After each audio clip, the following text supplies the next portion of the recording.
Hello प्यारे विद्यार्थियों, स्वागत है आप सबका। इस वीडियो में बात करेंगे अपन शिक्षण अभिरुचि के अपने चौथे बिंदु नेतृत्व गुण के बारे में। तो ये क्या है शब्द नेतृत्व गुण और क्या क्या बातें इसमें हमें पढ़नी है, तो थोड़ा सा एक आप नजर से देख लीजिए। 2 पेज की थ्योरी है, उसके बाद कुछ प्रश्न हैं जिन पर हमें चर्चा करनी है। तो शुरुआत करते हैं अपन। फटाफट से इस टॉपिक को पूरा करना चाहिए हमें। कम समय में अपना ज्यादा शिक्षण हो, ऐसा प्रयास करूंगा मैं। तो बातें क्या हैं, एक तो नॉर्मल सी बात है, नेतृत्व शब्द है उसको आप पहले समझेंगे। उसके बाद गुण है, तो गुण तो आप जान जाएंगे। ऐसे गुण शब्द आपने सुना होगा कि ये गुण इसमें है या ये गुण इसमें नहीं है, इस तरह की बातें आपने खूब सुनी होगी। कोई ऐसी क्वालिटी होती है उसके व्यक्तित्व की, व्यक्ति के, तो उसको हम गुण कह देते हैं। अब नेतृत्व क्या है, तो नेतृत्व का मतलब आप समझेंगे ऐसे, जैसे पुराने समय से अपन उदाहरण लेते हैं। कल भी जो वीडियो था अपना, उसमें ये उदाहरण आया था। जैसे चाणक्य और चंद्रगुप्त मौर्य की थोड़ी सी बात वहां आ गई थी, तो हमने बात की थी कि जो चंद्रगुप्त मौर्य है उसकी स्थिति सामान्य थी, लेकिन बाद में अच्छे शिक्षक मिलने के कारण वो सम्राट बना। तो वहां सबसे पहले जो चीज देखी गई थी उसमें वो ये थी नेतृत्व। जब घनानंद के उस दरबार से बाहर आए थे चाणक्य, वो घटना हुई थी उनके साथ कि उनकी इंसल्ट करके उनको बाहर निकाला गया था वहां से। उसके बाद जब वो जा रहे थे और रास्ते में कहीं एक जगह विश्राम करने लगे, तो वहां पर कुछ ऐसे मतलब छोटे बालक खेल रहे थे, और उस खेल का नाम भी कुछ जगह किताबें ऐसे बताती हैं, राज किलम। अपने यहाँ कोई ऐसी मतलब बात आप समझ सकते हैं कि कोई भी खेल। तो राज किलम का मतलब ये हो गया, जैसे एक लड़का है वो सबको लीड कर रहा है, उसका एक दरबार बना रखा है उसने और अलग अलग काम बता रहा है, इस तरह की स्थिति। वहां पर जो चंद्रगुप्त मौर्य का गुण है वो था नेतृत्व। अब होने में 15 वहां बच्चे थे, 15 बच्चे वहां खेल रहे थे, लेकिन उनको जो बातें बता रहा है उन्हीं की उम्र का है, और वो एक लड़का बता रहा है उसके पास कौन सा गुण है, तो वो यही गुण है, नेतृत्व गुण। और ये शब्द हमें समझना है आगे। अब बहुत सारे ऐसे कह सकते हैं अपन, राजनीति के हिसाब से अगर आप बात करें, तो एक कक्षा है उसमें कुछ 1-2 विद्यार्थी, 3 विद्यार्थी, 4-5 विद्यार्थी तक हो सकते हैं, लेकिन उनमें भी एक खास एक कोई विद्यार्थी रहता है जिसको कि कक्षा का मॉनिटर बनाया जाता है। तो मॉनिटर जिसको बनाया जाता है, कुछ जगह तो ऐसी स्थितियां बनती हैं कि जो सबसे इंटेलिजेंट है उसको बनाया जाता है, लेकिन वास्तव में जो मॉनिटर के लायक रहता है वो वही रहता है जो कोऑर्डिनेशन बना सकता है, कोई समस्या नहीं आए इस तरह की संभावना उत्पन्न कर सकता है क्लास में। तो उसके पीछे या उसको मॉनिटर बनाने के पीछे जो कारण होता है वो यही होता है, नेतृत्व गुण। अब भाई शिक्षण अभिरुचि में इसका क्या काम है, और हम क्यों ऐसी राज किलम की वहां से लेकर ये बातें करने लगे मॉनिटर के लिए, तो ये चीजें हमारे जीवन में भी आने वाली हैं। और एक तरीके से यही है कि आप भी जब क्लास में जाएंगे शिक्षक बनने के बाद, तो इसकी आवश्यकता आपको भी पड़ेगी। और जो शिक्षक है उसके अंदर भी ये गुण डेवलप होना बहुत जरूरी है। नेतृत्व गुण शिक्षक के अंतर्गत शिक्षक के अंदर भी होना चाहिए, और उसके पीछे का कारण यही है कि जो बाकी जैसे एक विद्यालय है और वहां पर जो शिक्षक हैं उनके अंदर नेतृत्व गुण है, तभी तो बाकी जो विद्यालय हैं उसको वो सही से गाइड कर पाएंगे, सही से दिशा दे पाएंगे। तो बात करते हैं अपन जो टेक्स्ट क्या है, और भी जो बातें होगी साथ का साथ अपन ऐसे बात करते जाएंगे। सामाजिक गुणों में नेतृत्व विद्यार्थी के लिए एक आवश्यक एवं आदर्श गुण है। आवश्यक भी है, यानी आपके लिए भी आवश्यक हो गया क्योंकि आप भी विद्यार्थी रहे हैं, और आदर्श गुण भी है, इस तरह का होना चाहिए। समाज की संरचना में ये महत्वपूर्ण भूमिका निभाएगा। फिर अगर विद्यार्थी काल से शिक्षक के द्वारा विद्यालयी परिवेश में नेतृत्व गुण अगर उसे प्रदान किए जाएंगे, तो सामाजिक परिप्रेक्ष्य में वह एक भावी कुशल नेतृत्व दे सकने की क्षमता उत्पन्न कर पाएगा एक विद्यार्थी अपने आप में। और प्रत्येक क्षेत्र में अगर उसमें नेतृत्व गुण है, तो आत्मविश्वास, स्वाभिमान, निर्णय शक्ति का जो विकास होगा, और उसके प्रारंभिक शुरुआत है वो विद्यार्थी काल में प्रस्फुटित होने लगती हैं, उसका उस शिक्षक को फायदा उठाना है। सह शैक्षिक अतिरिक्त गतिविधियों का विकास निश्चित रूप से, सह शैक्षिक का बार बार हम बात कर चुके हैं, जैसे प्रार्थना सभा से लेकर और भी बहुत सारे अपने जो आयोजन होते हैं विद्यालयों में, वो सारी गतिविधियां या खेल गतिविधियां, इन सभी को प्राथमिक उच्च प्राथमिक स्तर पर समाजोपयोगी उत्पादन एवं नेतृत्व शिविर तथा कला शिक्षा के माध्यम से विद्यार्थियों को सिखलाया जाता है। ऐसे प्रयास विद्यालयों में किए जाते हैं। बहुत सारी मतलब जो सह शैक्षणिक गतिविधियां होती हैं उनके माध्यम से विद्यार्थी सीखता भी है ये चीजें। और इसमें आया है कला शिक्षा शब्द आया है, फिर अपना इसमें एक शब्द और आया है समाजोपयोगी उत्पादन। आजकल तो विद्यालयों में अभी ये कम हो गया है, बाकी पहले ये स्थितियां भी बेहतर थी, और उनके माध्यम से विद्यार्थियों में नेतृत्व गुणों का विकास होता था। कोठारी शिक्षा आयोग एवं नई शिक्षा नीति के अंतर्गत भी इसको बताया गया है। एक नेता को संज्ञानात्मक, भावात्मक, मनोक्रियात्मक तीनों पक्षों में दक्ष होना चाहिए, अर्थात उसका व्यक्तित्व बहिर्मुखी होना चाहिए और व्यक्तित्व को इन पक्षों में दक्ष होना चाहिए। वो चीजें यहाँ डायग्राम के माध्यम से बताई है।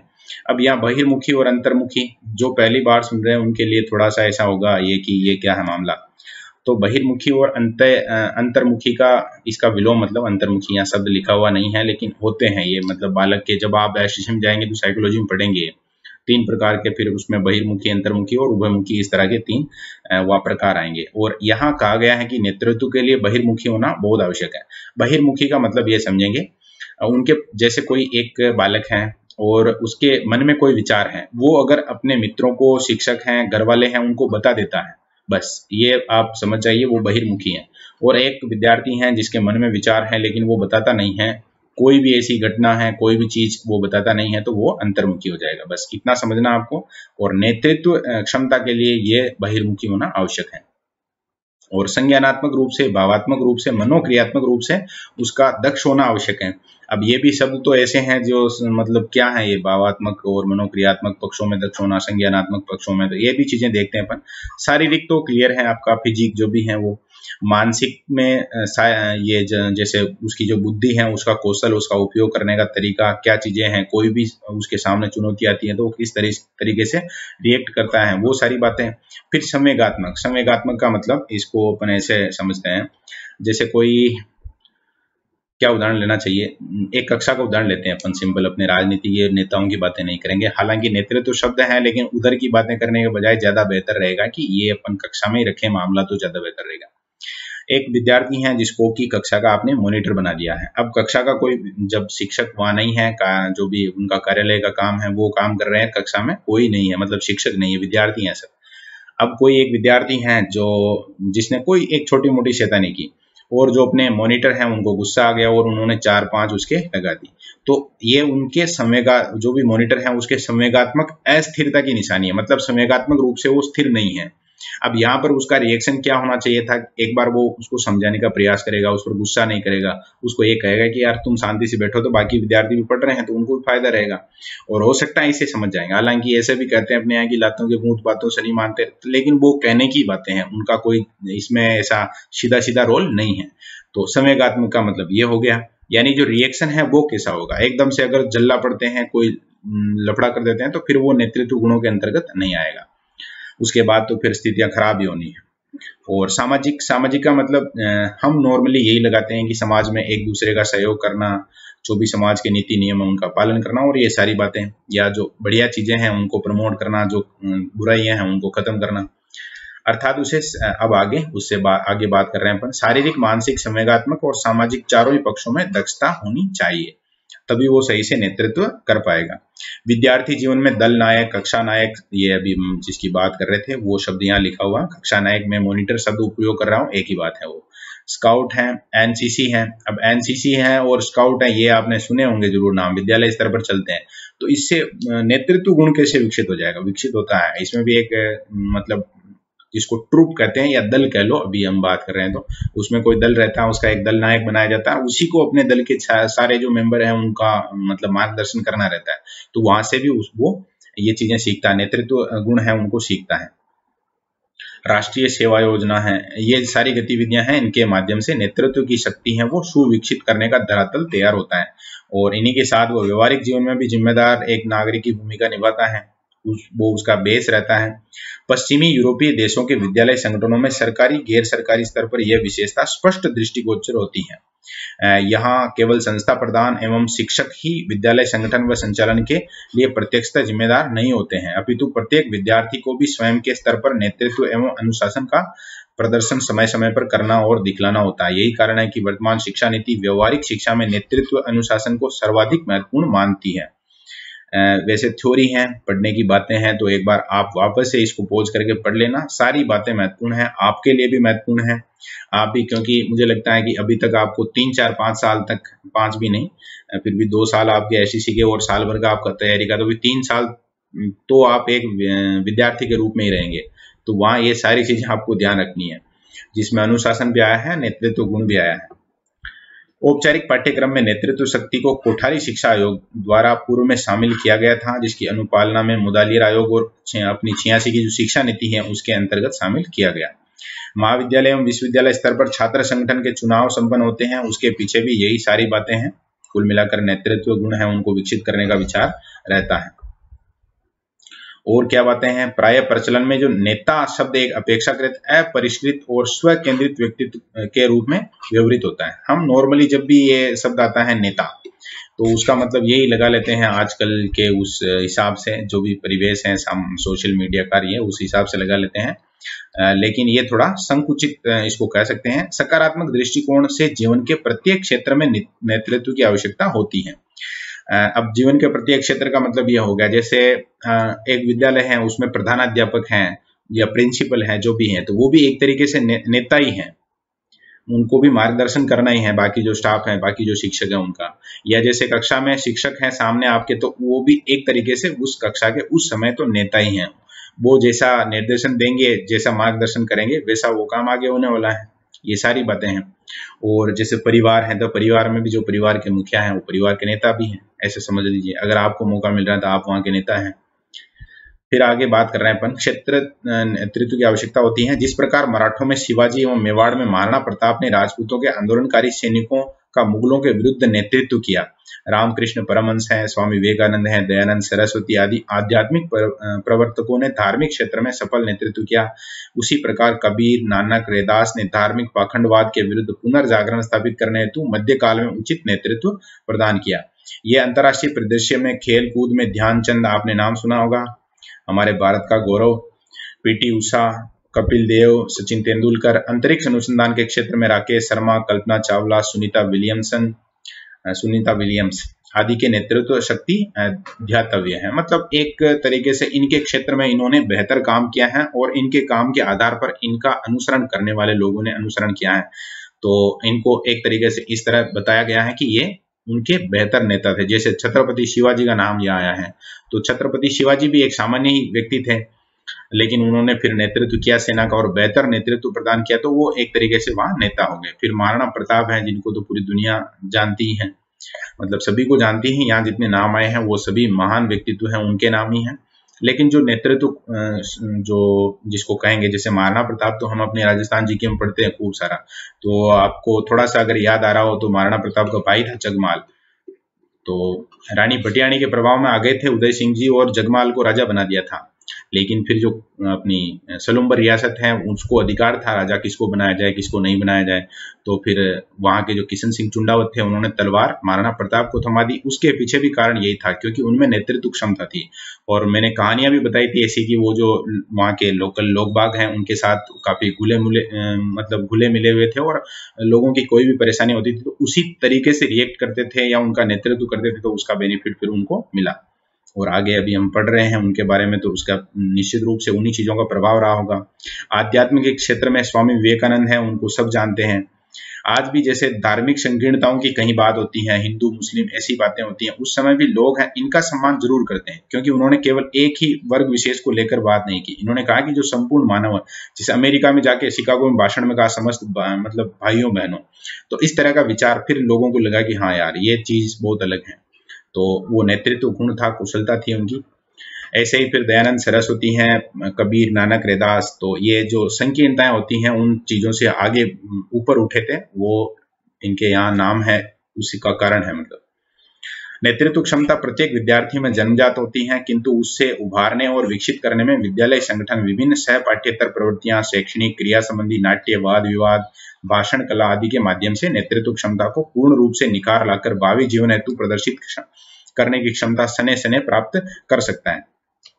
इसीलिए इसे कहा जाता है, जैसे आप अगर आपको जैसे नेता बनना है, राजनीति में जाना है, कोई चुनाव लड़ना है, वो एक अलग बात है, उसको आप साइड में रखिए।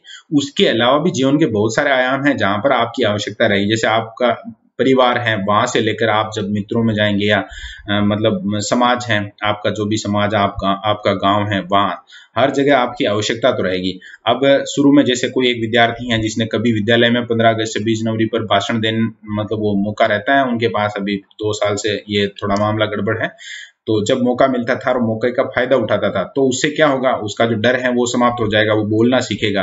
फिर बाद में कभी ऐसी समस्या आती है, कोई अधिकारी बाहर से आए हैं, उनसे बातचीत करनी है, तो फिर वो बेहिचक बात कर सकता है, या जहां भी जो भी काम कर रहा है उसमें इस तरह की कोई समस्या उसके नहीं आएगी। तो ये सारी बातें हैं जहां से शुरुआत होती है उसके बेहतर जो संप्रेषण कौशल है या नेतृत्व कौशल है उसमें आता है।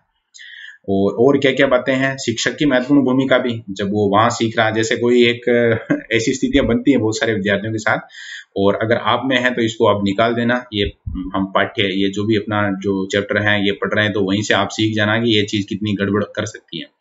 जैसे आपका विचार है कि आपको नौकरी मिलनी चाहिए, आप एक शिक्षक बनेंगे, सरकारी शिक्षक बनेंगे, अब आपको आगे जाके भाषण देने में तकलीफ होती है, अभी तक विद्यालय में ऐसी स्थिति रही है कि आप कभी मंच पर जाकर कुछ नहीं बोले हैं, तो वो बहुत गलत किया है आपने।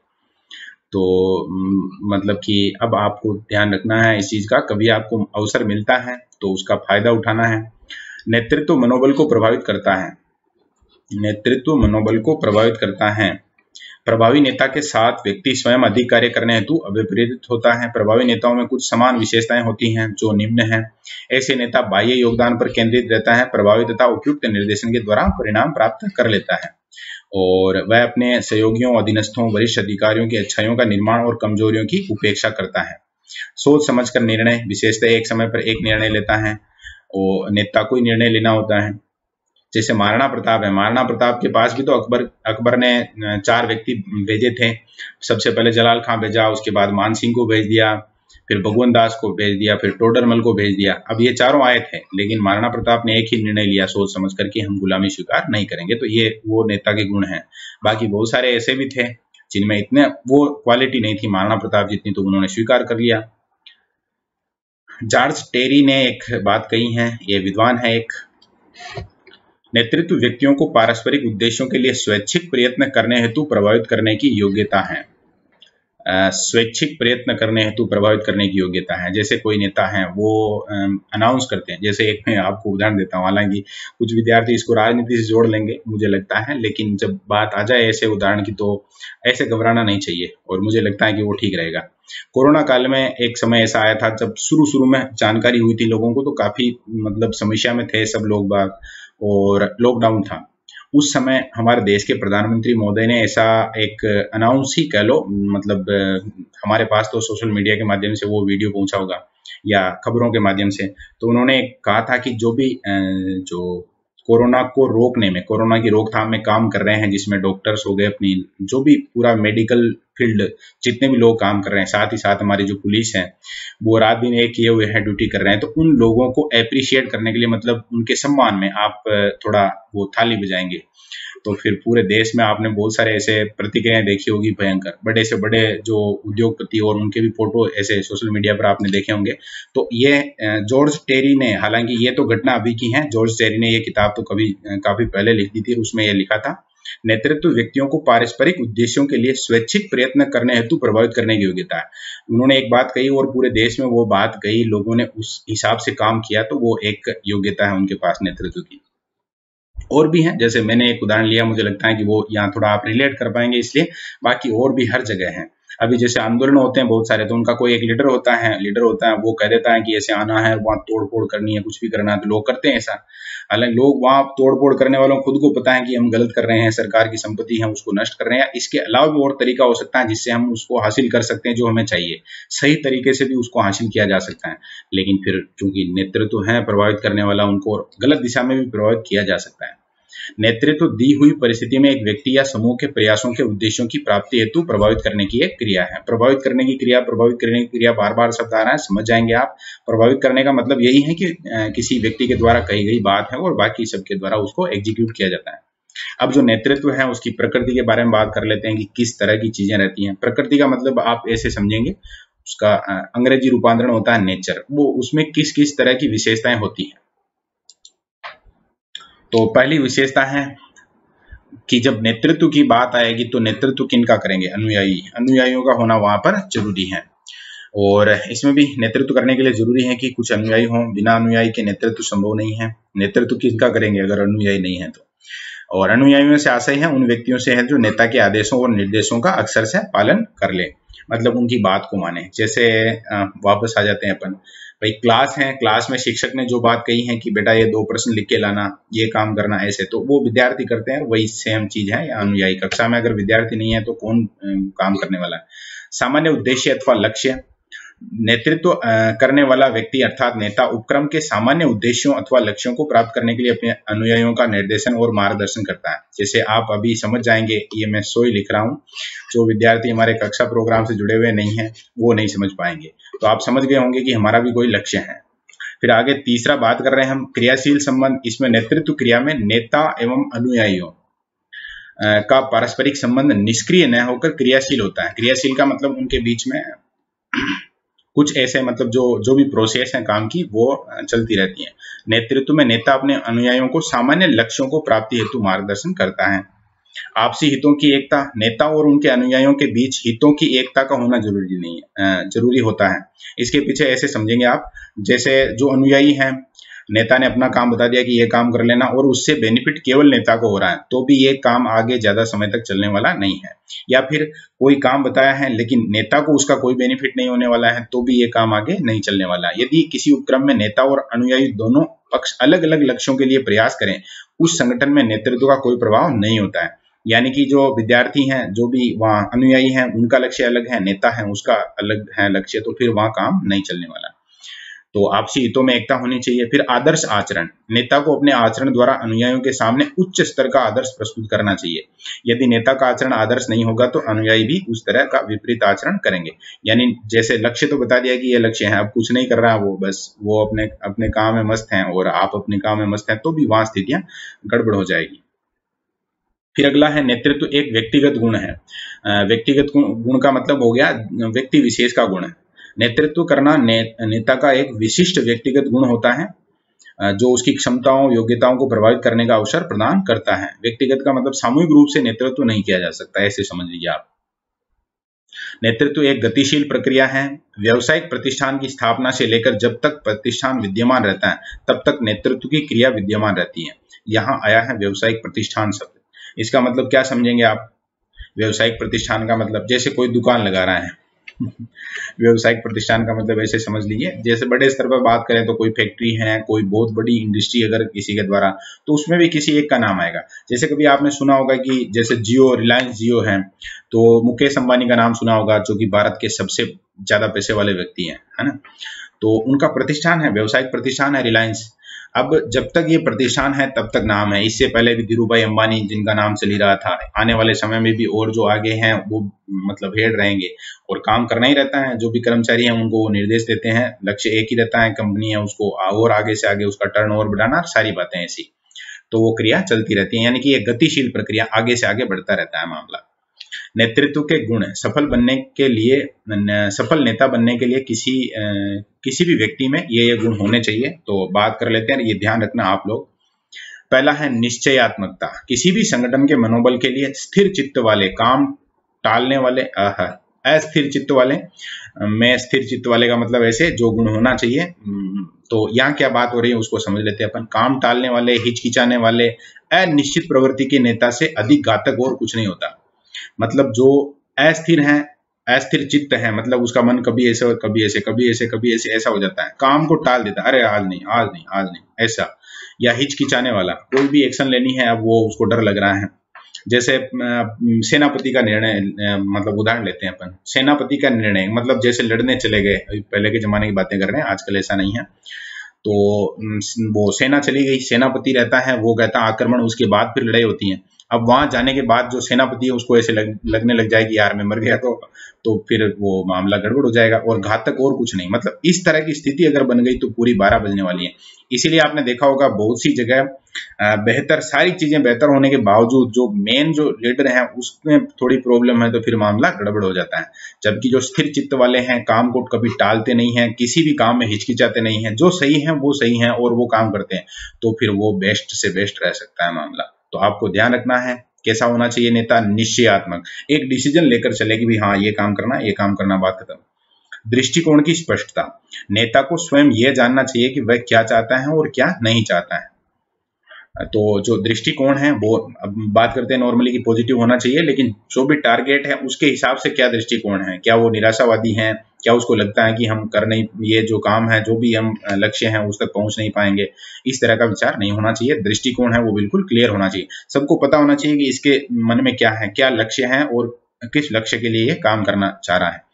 पूर्व दृष्टि, पूर्व दृष्टि का मतलब क्या समझेंगे आप, बात करते हैं इसको भी, और इसमें मैं उदाहरण बताऊंगा आपको कि पूर्व दृष्टि का मतलब क्या है। और नेता में विद्यमान परिस्थिति से ऊंचा उठकर भविष्य की कल्पना करने की क्षमता होनी चाहिए। इसका मतलब ये समझेंगे, जैसे अपनी क्लास में आप उदाहरण देखेंगे, जैसे एक विद्यार्थी है जिसको एग्जाम नहीं देना होता है लेकिन वो तैयारी कर रहा है, उसके बाद एक कक्षा वापस से पढ़ेगा, उसके बाद अब यहाँ उसका एग्जाम होने वाला है, लेकिन अगर थोड़ा उसके संपर्क में इस तरह का व्यक्तित्व है जो इस तरह की थिंकिंग रखता है, तो उसको बेनिफिट होगा। फिर आप समझ गए होंगे मैंने क्या उदाहरण बताया। ये अधीनस्थों का निर्माण और भी है, जैसे ये जो पूर्व दृष्टि वाला है इसी की बात कर रहे थे हम।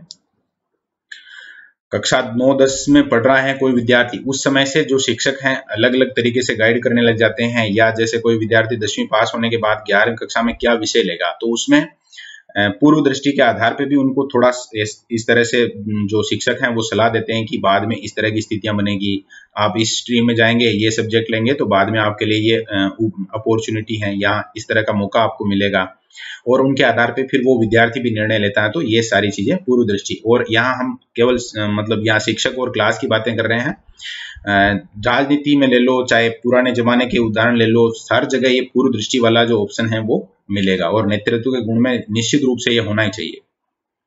अधीनस्थों का निर्माण, एक नेता को अपने कर्मचारियों का विश्वास प्राप्त करने का प्रयास करना चाहिए, उन्हें प्रेरित भी करना चाहिए। वो अगर प्रेरणा देते हैं और जो अनुयायी हैं उनको अगर विश्वास है, और विश्वास के लिए क्या है, रिजल्ट आपको देना पड़ेगा। आपने अगर ऐसा परिणाम दिया है तो फिर विश्वास करेंगे लोग, और उसी के बेस पर अधीनस्थों का निर्माण होगा। फिर अगला है सहगामी प्रबंध। सहगामी प्रबंध का मतलब एक साथ लेकर जो भी मैनेजमेंट है उसको चलाना। नेता के लिए अच्छा संगठनकर्ता होना आवश्यक है। संगठन का मतलब सबको एक रखना। जैसे एक क्लास है, अब उसमें कोई अलग बात कर रहा है, कोई विद्यार्थी अलग बात कर रहा है, कोई अलग भाग रहा है, कोई किसी को क्या बता रहे हैं, कोई सुन नहीं रहा, कोई सुन रहा है, तो इस तरह की स्थिति नहीं होनी चाहिए। फिर अगला है अच्छे लोक संबंध। लोक संबंध का मतलब हो गया जो दुनियादारी है उनसे जो कॉन्टेक्ट रहते हैं वो बेहतर होने चाहिए। आधुनिक युग में इस गुण की सर्वाधिक आवश्यकता है। नेता में अपना काम ठीक प्रकार से बना लेने की चातुर्य होनी चाहिए। इसका भी उदाहरण दूं मैं राजनीति में, जैसे आपने शुरू में देखा होगा, पिछले 6-7 साल 8 साल की राजनीति में ऐसा देखा होगा कि विदेश यात्राएं बहुत ज्यादा हुई थी शुरू में, तो उसके पीछे यही है। जो लोग हैं, जब नेशनल लेवल की बात करेंगे तो पूरी दुनिया उनके लिए लोक हो जाएगी, तो वहां पर जो लोग बाग हैं उनको एक बार थोड़ा कवर करना बहुत जरूरी होता है। यही बातें हैं। सुधार की चेतना, नेता को प्रगतिशील होना चाहिए, इस तरह का विचार रखना चाहिए। जो चीजें गलत हैं, जो चीजें सुधारी जा सकती हैं या उनमें और बढ़िया सकारात्मक सुधार लाए जा सकते हैं, इस तरह का विचार उसके अंदर होना चाहिए। प्रगतिशील विचार होने चाहिए उसके। ऐसे नहीं कि जो ऐसे अंधविश्वास वगैरह है उनको लेकर बैठे हैं, बस चल रहा है काम। तो ये 7 विशेषताएं हमने देखी जो नेतृत्व गुण की होनी चाहिए।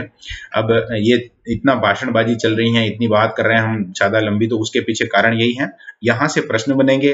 प्रश्न ऐसा भी आ सकता है कि नेता का गुण होता है, नेता का गुण नहीं होता है, वहां आपको इनमें से चयन करना है। फिर आगे जो नेतृत्व गुण है उनका विकास स्वतः होता है। व्यक्ति का संवेगात्मक रूप से संतुलन होना वहां जरूरी होता है।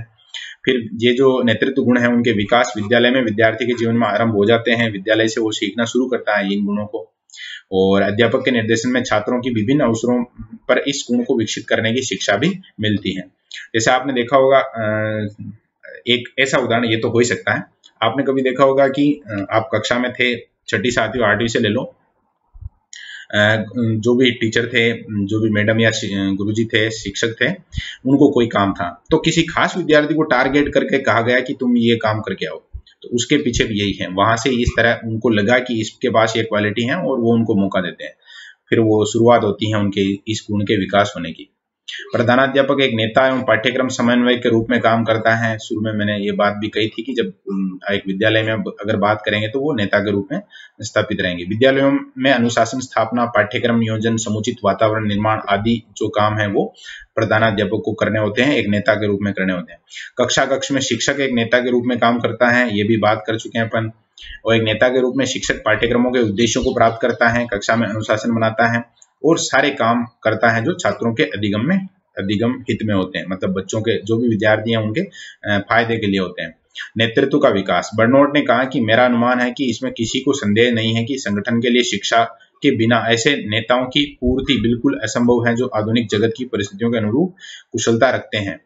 हम में से बहुतों का संदेह है कि उन्हें किसी प्रकार प्रशिक्षित किया जाना चाहिए। यदि यह सब हम अधिक अच्छी तरह जानते होते तो हमारे सामने जो उलझने हैं उनको हम कहीं अच्छे से सुलझा सकते हैं। कुल मिलाकर ये यही कहना चाह रहे हैं कि थोड़ा बहुत एजुकेशन और ट्रेनिंग वगैरह ये हो तो और बेहतर हो सकता है। क्या बताई हैं बातें? तो विस्तृत हितों, व्यापक विचार समझ की आवश्यकता बताई है, श्रेष्ठ बौद्धिक समस्याएं बताई हैं, मानव संबंधों का नॉलेज उनको होना चाहिए, मानवीय मसलों के अनुनय का महत्व। ये सारी चीजें अगर आप शामिल करते हैं पाठ्यक्रम में या उनकी ट्रेनिंग में तो और बेहतर नेता बन सकता है। समझ की आवश्यकता होती है, मामला जब वो समझेगा तभी बेहतर उससे हम परिणाम प्राप्त कर पाएंगे। अब हम जो प्रश्न उत्तर हैं अपने देख लेते हैं फटाफट से। नेतृत्व एक विशेष प्रक्रिया का नाम है जिसके लिए दो सर्वोत्तम शब्द हो सकते हैं। क्या हो सकते हैं? प्रभुत्व अधीनता, प्रभुत्व व्यवस्था, प्रभुत्व गुलामी, प्रभुत्व अनुगमन। तो ये शब्द तो सीधा कट जाएगा, किसी को गुलाम अगर बना रहे हैं तो वहां स्थितियां बनेगी नहीं। इसी का थोड़ा परिवर्तित रूप अधीनता है तो ये भी चला जाएगा। और ऐसे अनुगमन शब्द हैं वो भी इनका ही थोड़ा परिवर्तित रूप कह सकते हैं, एकदम से आप फॉलो कर रहे हैं वो।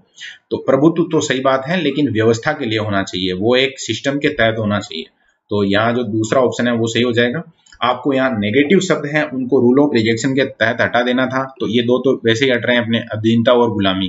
तो नेतृत्व जो बेहतर नेता होगा वो कभी अपने जो अनुयायी हैं उनको अपना गुलाम या अपना जो अधीन है वो नहीं बनाना चाहेगा कभी, और हमेशा वो यही कहेगा उनसे कि भाई मैं जो बात कह रहा हूँ उसमें भी उससे भी बेहतर अगर आपका विचार आपको लगता है कि ये गलत है तो आप उस हिसाब से, उस व्यवस्था के हिसाब से चल सकते हैं। आज के नेताओं के जीवन मूल्यों में बदलाव आ गया है, उसके पीछे मतलब आपका क्या विचार है? तो पहला ऑप्शन है निसंदेह, असहमत, संभवतः, कम सहमत। अब आज के नेताओं का मतलब क्या समझेंगे आप? जो आज की लोकल राजनीति से लेकर आप मतलब आज के का मतलब ऐसे समझ लीजिए 10-20 साल 50 साल तक की जो राजनीति रही है उसके बारे में यहाँ बात हो रही है। उनके जो जीवन मूल्य हैं उनमें बदलाव आया है। तो क्या कहेंगे आप? निसंदेह बदलाव आया है।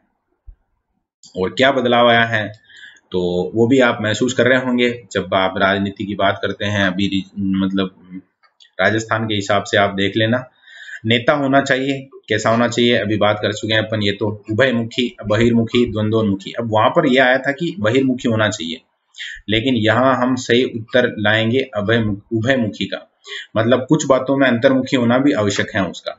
तो वहां अलग था और यहाँ अलग है, इसे घबराना नहीं है आपको। वो इसमें जो पुट है उभयमुखी में, उसमें ज्यादातर जो बात है वो नेता के लिए बहिर्मुखी वाली सही है, और कुछ पुस्तकों में आप इसको सही आंसर के रूप में भी देखेंगे। लेकिन नेता के लिए बहुत आवश्यक है, कुछ चीजें हैं वो अगर वो अपने अनुयायियों तक पहुंचाता है तो फिर वहां समस्या भी आ सकती है, इसीलिए यहाँ उभयमुखी शब्द उसके लिए ज्यादा बेटर रहेगा। फिर वर्तमान परिस्थितियों में शिक्षक नेता के लिए सादा जीवन और उच्च विचार का सिद्धांत है। कैसा है? मूर्खतापूर्ण तो नहीं हो सकता, सादा जीवन उच्च विचार बढ़िया बात है, अनुपयोगी नहीं हो सकता, पाखंड युक्त नहीं हो सकता। तो तीनों नेगेटिव वर्ड हैं तो ये रूल ऑफ रिजेक्शन से हट जाएंगे। यहाँ सही शब्द आ जाएगा सादा जीवन उच्च विचार अगर है तो कल्याणकारी हो जाएगा। नेता का समय है परिवार के लिए, मित्रों के लिए, देश के लिए, सोने के लिए। तो परिवार के लिए अगर है तो फिर वो नेता किस बात का है भाई, और सोने और मित्रों के लिए है तो भी उसका नेता होना तो फिर वो कोई काम का नहीं है। तो यहाँ सही आ जाएगा देश के लिए। और उत्तम नेता के गुणों के विकास के लिए सबसे प्रमुख माध्यम क्या है? तो उसमें दूसरा जो ऑप्शन है स्कूल, वो सही हो जाएगा। अभी हम बात कर रहे हैं और स्कूल ही हमारा जो मतलब केंद्र है, इसको एक तरीके से मान सकते हैं हम। जब विद्यार्थी जीवन में नेतृत्व गुणों का विकास करना है तो वहाँ बेहतर है स्कूल, क्योंकि शुरुआत वहीं से होगी सीखने की। फिर अगला प्रश्न है अपना, एक विद्यालय का नेता होता है, कैसा होता है? 4 ऑप्शन है, इनमें से देखना है। विद्यालय का नेता प्रधानाध्यापक, अध्यापक, छात्र, इनमें से कोई नहीं। तो अध्यापक होता है कक्षा का नेता, और प्रधानाध्यापक होता है विद्यालय का नेता। तो ये थोड़ा सा आप ध्यान रखना, वहां परीक्षा में इस तरह का प्रश्न आ जाए तो प्रधानाध्यापक आपको सही करना जब विद्यालय की बात है, और कक्षा अगर शब्द लिखा हुआ तो आपको अध्यापक सही करना है। कक्षा में नेतृत्व कौन करता है? अब शिक्षक हैं, छात्र संघ है, प्रधानाध्यापक हैं और मॉनिटर हैं। तो यहाँ सही आंसर है आपका जो चौथा ऑप्शन है, कक्षा नायक या दल नायक जो शब्द आए थे उसमें से कक्षा नायक, जिसको अपन मॉनिटर कहते हैं। अब यहाँ पर आप ऐसे कहेंगे कि अभी तो जस्ट बात कर रहे थे कक्षा का नेता कौन होता है, तो शिक्षक होता है, सही बात है, लेकिन जो विद्यार्थी हैं उनमें से फिर मॉनिटर आ जाएगा। या ध्यान रखना आपको, वैसे जो सही उत्तर है वो अगर कक्षा का नेता कौन होता है तो फिर शिक्षक हैं, और जो विद्यार्थी हैं उनमें कक्षा का नेतृत्व कौन करता है तो किसी एक को मॉनिटर बनाया जाएगा, तो वो ये काम करेगा। और ये परीक्षा में जब प्रश्न आएगा तो इसकी जो लैंग्वेज है थोड़ी और मतलब डिटेल्ड आएगी, उसमें इस तरह से लिखा हुआ आएगा कि विद्यार्थियों में से। बाकी कक्षा का नेता शिक्षक। नेतृत्व गुण के लिए क्या आवश्यक है? तो पर्याप्त धन, सुंदरता, सामाजिक परिपक्वता, उच्च बौद्धिक योग्यता। तो ये सारी बातें ठीक हैं, धन हो अच्छी बात है। अब आजकल ये संभावना बनती है कि पर्याप्त धन है तो संभावना बन जाती है, बाकी सुंदरता और ये चीजें नहीं आएगी। यहाँ आएगा सामाजिक परिपक्वता। सामाजिक परिपक्वता का मतलब आप समझेंगे समाज की जितनी भी धारणाएं हैं, समाज में जितने भी जो रीति रिवाज परंपराएं हैं, या समाज में किस तरह का व्यवहार अपेक्षित है समाज को, वो सारी चीजें अगर है तो वो सामाजिक परिपक्वता। एक शिक्षक प्रायः शिक्षक नेतृत्व कार्यों को विद्यार्थियों की योग्यताओं के अनुरूप प्रदान करते हैं। यदि आपको वार्षिक समारोह कार्यक्रम की प्रस्तुति हेतु विद्यार्थियों का चयन करना, तो आप किस बात को ध्यान रखेंगे? किसी समझदार विद्यार्थी को, अपने किसी प्रिय विद्यार्थी को, विद्यार्थी में उद्घोषणा करने संबंधी समस्त योग्यताओं को, विद्यार्थी की सुंदरता और वाक्पटुता को। तो प्रिय विद्यार्थी अगर वो गड़बड़ कर देगा तो गड़बड़ हो जाएगी आपकी भी। समझदार की आवश्यकता है, लेकिन यहाँ बात आ रही है वार्षिक समारोह कार्यक्रम की प्रस्तुति हेतु, तो वहां उसकी जो उद्घोषणा है वो योग्य, जो उसके योग्य है उसको ही आप ये काम बताएंगे। इस चीज का आप ध्यान रखें। उद्घोषणा का मतलब क्या समझेंगे आप? जो कार्यक्रम है उसको संचालित करने के लिए बोलने की कला। विद्यालय में प्रार्थना स्थल पर प्रार्थना के लिए पर्याप्त संख्या में विद्यार्थी उपस्थित नहीं होते हैं, तो प्रधानाचार्य के रूप में आप क्या करेंगे? विद्यार्थियों को प्रार्थना का महत्व बताएंगे, मनोरंजन कार्यक्रम करवाएंगे, इस समय पर ध्यान देने के लिए कहेंगे, और लास्ट ऑप्शन है प्रार्थना स्थल पर ही विद्यार्थियों की उपस्थिति करवाएंगे। तो फिर आना ही पड़ेगा उनको, ये सही तरीका हो सकता है। बाकी और चीजें चूंकि प्रार्थना है तो वहां फिर ये बाकी चीजों का मतलब हटा देंगे। शिक्षक को कक्षा के नेता की संज्ञा दी जाती है। अभी जब बात कर रहे थे उसमें, तो वहां नेतृत्व में विद्यार्थियों के नेतृत्व की बात आ रही थी। वास्तव में शिक्षक भी विद्यार्थियों का नेतृत्व करेगा, लेकिन विद्यार्थियों में से जब आएगा तब फिर मॉनिटर शब्द आपको ध्यान रखना है। बाकी ये सही है, जो लाइन है वो आप ध्यान रख लेना। जो शिक्षक है उसको कक्षा के नेता की संज्ञा दी जाती है। इसके पीछे कारण क्या है? तो कक्षा में झूठे असत्य तर्क प्रस्तुत करता है, अपने उद्देश्यों के अनुकूल कक्षा में परिवर्तन लाने का प्रयास करता है। ये चीज आपको ध्यान रखनी है, और ये इसी कारण यहाँ सही आंसर हो जाएगा। नेता की संज्ञा इसीलिए होगी, अगर झूठ और असत्य है, इस तरह की स्थितियां बनती हैं, तो फिर उसको नेतृत्व के अंतर्गत आप शामिल नहीं करेंगे। क्यों करेंगे? और फिर दूसरा जो ऑप्शन है वो कह रहा है सही बात, अपने को अपने उद्देश्यों के अनुकूल कक्षा में परिवर्तन लाने का प्रयास करता है, इसीलिए वो नेता है। अपने में जो कक्षा है उसका उद्देश्य भी आ जाएगा। अपने समूह पर कठोर नियंत्रण की आवश्यकता नहीं है, यहाँ भाषण करने का अभ्यस्त हो जाता है। मैं बार बार कहता रहता हूँ, तो इसका आप थोड़ा ध्यान रखना। उसके पीछे भी निश्चित रूप से जो टारगेट होता है वो यही होता है। विद्यालय में वाद विवाद प्रतियोगिता के परिणामों का लेकर हंगामा होता है, तो उसके पीछे क्या है? भविष्य में चाहेंगे कि विद्यालय में वाद विवाद प्रतियोगिता आयोजित ही न की जाए, और निर्णायकों के चयन में विद्यालय संस्थाओं के जो प्रतिनिधि हैं उनको थोड़ा मौका मिलेगा। ये भी ठीक बात है। अभी बात करते हैं आगे क्या। आलोचना की परवाह न करते हुए अपना काम करेंगे, और जीवन में भी ये चीज आपको ध्यान रखनी है। बहुत सी जगह जो आपका टारगेट है, आपका उद्देश्य है, वो बिल्कुल सही है, लेकिन आपकी आलोचना होती है तो आपको घबराना नहीं होता है उन आलोचनाओं की परवाह, क्योंकि लोग बाग ऐसे ही हैं। आज जैसे अभी आपने देखा रिजल्ट, मतलब आजकल में जो रिजल्ट आए थे उसके बाद बहुत सारे लोग हैं जो आलोचना कर रहे हैं कि ऐसा हो गया, ये हो गया। बाई चांस में आप इस तरह भी सोच सकते हैं कि जब परीक्षा नहीं ली गई और उसके बाद रिजल्ट आता है उसमें आप 50-60 दे देते हैं, तो बहुत सारे विद्यार्थी ऐसे हैं ना जो ला सकते हैं 96%, 100%, पहले नहीं आते थे क्या, तो फिर उनके समस्या हो जाती। तो फिर वहां सरकार ने आलोचना की परवाह नहीं करते हुए अपना काम किया। और ऐसे कैसे लोग हैं जब परीक्षाएं होगी और बढ़िया नंबर लाएंगे तो भी यही कहेंगे कि ये है वो है, तो कहने का काम है, सब कहते रहते हैं। जो अगर सही है तो फिर उसमें किसी तरह की आलोचना की परवाह नहीं करनी चाहिए। अगला प्रश्न है, आप ये अनुभव करते हैं कि आपकी संस्था में आपके कुछ साथी अपने दायित्वों के प्रति लापरवाही दिखाने लगे हैं। वे सोचते हैं कि उन्हें सेवा काल पूरा करना है तथा प्रशासक भी इस तरफ से उदासीन है। ऐसे में आप क्या करेंगे? तो आप क्या करेंगे, बात करते हैं अपन। स्वयं भी कार्य में ढील देने लगेंगे। फिर दूसरा है, उन साथियों को प्रेरित करेंगे कि वे अपना काम निष्ठा से करें, उनकी तरफ कोई ध्यान नहीं रखेंगे, अपने संस्था के गिरते हुए स्तर की आलोचना करेंगे। सारी बातें हैं, प्रैक्टिकल में कुछ इससे थोड़ा अलग भी हो सकता है रिजल्ट, लेकिन आपको हमेशा सकारात्मक उत्तर देना है। तो फिर दूसरा सही आ जाएगा, उन साथियों को प्रेरित करेंगे और वो अपना काम निष्ठा से करेंगे। तो हमने बात की थी पहले कि जो भी ऑप्शन सर्वश्रेष्ठ है वो आपको ये संकेत जरूर कर देगा कि 4 ऑप्शन में कौन सा ऑप्शन ऐसा है जिसका सर्वाधिक बेनिफिट विद्यार्थियों को होगा। तो फिर ये दूसरा ही है, क्योंकि जब आपके साथी बढ़िया से काम करेंगे तो विद्यार्थियों को ज्यादा फायदा है यहाँ। और पहला ऑप्शन अगर आपने सही कर दिया कि कार्य में ढील देने लगेंगे, तो फिर तो विद्यार्थियों की भी तो 12 बजेगी वहां। आप एक महाविद्यालय में कार्यकारी प्राचार्य पद पर काम कर रहे हैं। आपका एक साथी कक्षा में शिक्षण कार्य न करके समय काट रहा है, जिससे कक्षा में पर्याप्त कुशासन जैसी स्थिति विद्यमान है। ऐसी परिस्थिति में आप क्या करेंगे? तो क्या करना चाहिए आपको?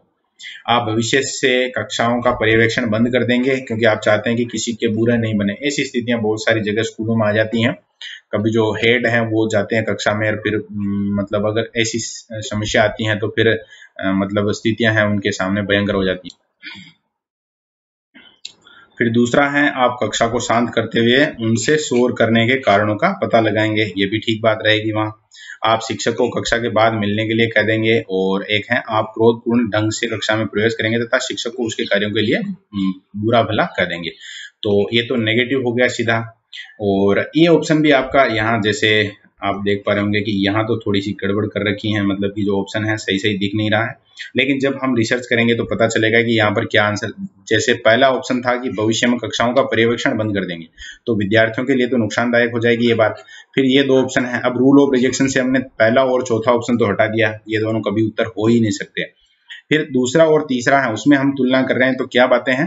पहला है, आप कक्षा को शांत करते हुए उनसे शोर करने का जो कारण है उसका पता लगाएंगे, और कारण का पता जब लगेगा तो फिर जो स्थितियां हैं वो सही हो जाएगी। और तीसरा ऑप्शन था, आप शिक्षक को कक्षा के बाद मिलने के लिए कह देंगे। तो वो स्थिति तो वहां वैसे भी मिलना है आपको, जो कार्यालय में आएंगे उस समय आपके पास। लेकिन यहाँ अगर आपको पता चल गया कि क्या कारण है, तो हो सकता है कि आप उसका समाधान करें और आगे से फिर कक्षा है वो सुचारू हो जाए। अगला प्रश्न है, आपको यदि किसी ऐसे विद्यालय में प्रधानाचार्य नियुक्त करके भेज दिया गया जहां स्थिति बहुत मतलब हालत खराब है, तो आप क्या करेंगे? तो देखेंगे कि कहाँ सुधार संभव है। फिर सेक्शन ऑफिसर से वित्तीय समस्याओं पर चर्चा करेंगे। सुधार कार्यक्रमों के संबंध में पूरे स्टाफ से आप चर्चा करेंगे। वहां जो स्टाफ है आपका, जिनका कि आपको नेतृत्व करना है, उनसे आप बात करेंगे। सुधार कार्यक्रमों पर शिक्षकों से चर्चा करेंगे। तो चर्चा के बजाय जो पूरा स्टाफ है उनके साथ जितने भी कार्यक्रम है, या स्टाफ और शिक्षकों की बात आई है, स्टाफ में जो बाकी और मतलब और भी कर्मचारी होते हैं कुछ, तो वो सारे उसमें शामिल होंगे अगर, तो उसका फायदा आपको मिलेगा। और निश्चित रूप से जो स्थितियां खराब है उनको आप थोड़ा बढ़िया कर सकेंगे। निरंकुश नेतृत्व में, निरंकुश का मतलब ऐसे समझेंगे, कुछ देशों का आपने नाम सुना होगा जैसे दक्षिण कोरिया, ऐसे कुछ देश जहाँ पर वो स्थितियां अलग रहती हैं। तो वहाँ क्या स्थिति होती है देखते हैं अपन। नेता के अभाव में विघटन होता है। नेता पारस्परिक संबंधों का केंद्र बिंदु होता है। समूह के व्यक्तियों में अप्रत्यक्ष संबंध होता है। बहुत कम पारस्परिक अंतःक्रिया होती हैं। तो सारी बातें ठीक हैं, लेकिन यहाँ जो सबसे बेहतर बात है वो है निरंकुश का मतलब क्या समझेंगे आप? निरंकुश का मतलब जो राजा है वही सब कुछ है, वही अनाता है, बस बात खत्म। उसके बाद किसी तरह का कोई और ऑप्शन नहीं बचता है। तो यही शब्द इस चीज को बता रहा है, केंद्र बिंदु। मतलब किसी भी तरह की कोई क्रियाविधि, कोई भी गतिविधि हो रही है, उन सारी चीजों का जो केंद्र है वो हमेशा जो नेता है वो रहेगा, और इसीलिए उसको अपन कह सकते हैं कि वो निरंकुश है।